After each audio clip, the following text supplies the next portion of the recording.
Hi there, welcome to our garden. Today I'm going to introduce to you the vision of Operation Lighthouse. Now I made a longer video on this, but I wanted to make a shorter, concise version that's straight to the point. So, first of all, Operation Lighthouse is about the light or the energy or the information that's coming out into the world right now that's really unstoppable. And this information is natural farming, this information is the food, this information is what's going on behind all the industries, behind all the money. This information is about how the unsustainable and dependent artificial systems are operating.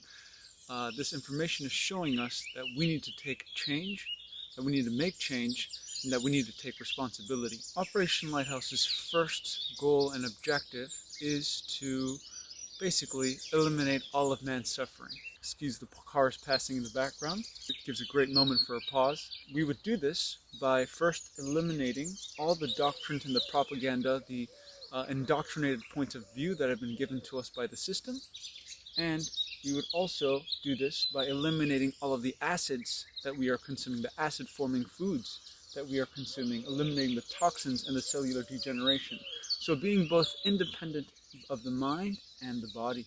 Once we are free of the mind, the utmost importance would become the true academic and scientific freedom and the ability to inquire honestly and with integrity, based on the facts, not based on money and interests that are agenda-backed. And how would we create these natural farming Edens, you might ask?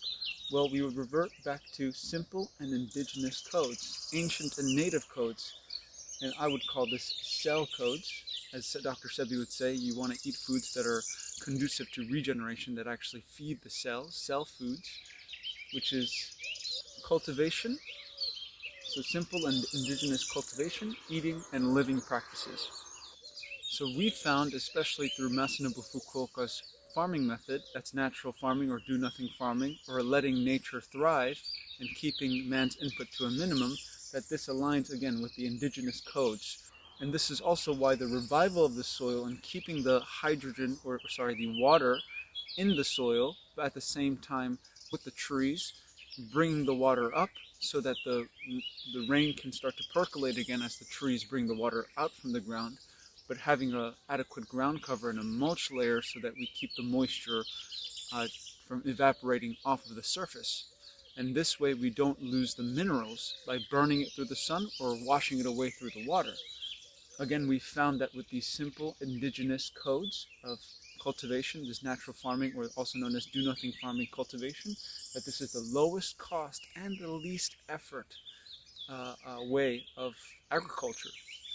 Again, that bypasses all forms of toxins, right? So that's another thing, is we need to be removing the poisons outside of our soil. Essentially, what we eat is the soil that the foods are grown in. So if we can manage to remove the poisons in the soil, we can manage to remove the poisons in the foods and the fruit. And once again, via natural farming, once the soil is revived and the life in the soil returns, you'll find that the input costs become less and less. So again, you're not having to use these chemical pesticides, these chemical fertilizers. You're not having to irrigate the water and again lose that soil and that depletion. You're not having to weed constantly. So many of these things that are the most costly for the conventional farmers are null and void. So again, we will come to find that with the revival of the soil and the life in the soil, the life in man will also return. The life in the fruit and the plants will also return. And as we all know, strong foods is a strong man or is a strong mind. At the same time, depleted foods creates a depleted man and a depleted mind. And the number one way to control a populace is through their food. Right now, our community at Edamestera, we're currently leasing land. We would like to buy and purchase large amounts of land and do this on a bigger scale. We also want to start to, like for instance, we have a bunch of transplants that we've already bought. We want to plant them somewhere that we know we're going to be there for a long time. And if we don't buy the lands, we at least want to find someone, a liaison or a guardian, that can offer us some land to continue our progress.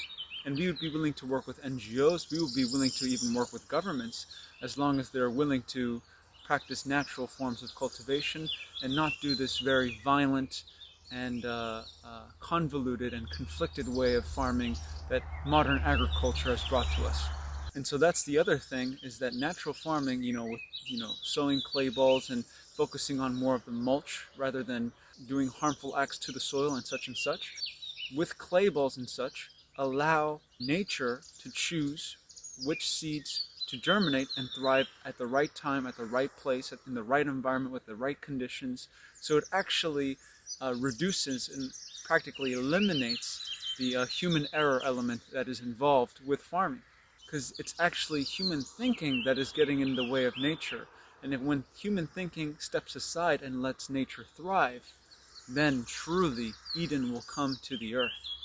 The other thing we have in mind is being a safety net for financial crashes, disasters, cataclysms and such. We want to be in a good position basically to cushion the impact of the fall of these unsustainable systems. How does Operation Lighthouse offer a contingency plan, you may ask? Well, we would be on guard, we would be ready to provide adobe structures, earth-backed dome homes, which are cheap and can practically last any earthquakes. They're super solid and at the same time very affordable. So again, everything we're doing here is practically the cheapest thing, but at the same time the most efficient thing, the most simple thing, and the closest to the most indigenous thing. And at the same time, we would have lots of Edens already created by this time, such that we would be able to manage food shortages. Another thing we're emphasizing here is independence. So obviously with food, eventually we want to get to a point where we are completely independent and also, again, able to provide for large amounts of refugees. And at the same time, seeds, with all these new GMO seeds, mutations that are being caused by spraying all these chemical fertilizers, by basically traumatizing the trees by excessively pruning them, so on and so forth. It's harder and harder to find these good heirloom seeds that are collected from trees that have been grown in a natural fashion. So that's one of the utmost important things we need to be doing, is to create seed banks of good seeds that we know that we are getting from good fruit. So the final and most grand mission that Operation Lighthouse dares and is audacious enough to take on is large-scale reforestation projects. As Sebi would have wished that we would have done in Africa, as well as bring back the indigenous diets to the African people, and as Masanubo Fukuoka would have wished that we would terraform the climate back to its original state, we want to start sowing seeds in the desert with these clay balls. And ultimately, the fastest way to do this is aerially sowing 10,000 hectares, millions of hectares, huge amounts of land with aerial clay ball seeding. So that would be the ultimate and final goal of Operation Lighthouse, is to completely change the climate of entire regions and again, bring them closer to how they once were before man depleted the soil with irresponsible agricultural practices. So, what does Operation Lighthouse need in order to do this? Well, again, we're looking for people that either have land or people that will help us buy land, the adequate land, to make Edens all over the place. Again, when it comes to natural farming, one of the most important things is mulch. So we would want to acquire lots of hay, lots of straw, and at the same time lots of heirloom seeds. Plus, we would want to also acquire lots of materials, whether it's we're gathering them, and also getting one of those cement roller things to make large amounts of seed balls. The other way funding would help Operation Lighthouse would be acquiring bulk foods for the families that are going to be working with us. We already are in communication, if not already are hosting 4 families with many children, upwards of 10 children, maybe even 12, depending on how you look at it with age.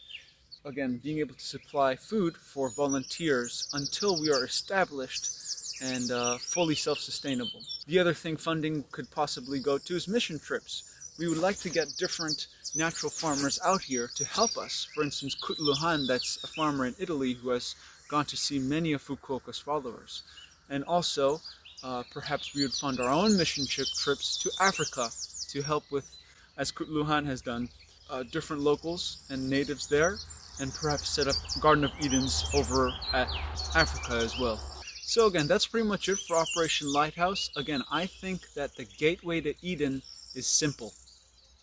That when we reduce all our unnatural complex activities, that the gates of Eden will just open up for us. And so again, if you are willing to sponsor us, if you're willing to fund us, if you're willing to help us, if you have the connections or the sources that we need to be talking to, reach out to us. Because this movement is not just about our community, this is about the entire world. So again, Operation Lighthouse is concerned with ending all the conflict that exists in the world. How? By creating natural farming Eden communities, by removing all the lymphatic stagnation and waste that's been piling up in our bodies, getting rid of the toxins outside of the bodies, getting rid of the toxins outside of the soil, getting rid of the toxins outside of our food, outside of the fruit, outside of the grains, outside of the vegetables, and again, just no longer going towards synthetic and artificial practices at all. And how are we going to do this? Again, simple indigenous codes of cultivation, living, and eating. So thank you for joining me today, and I'll see you next time.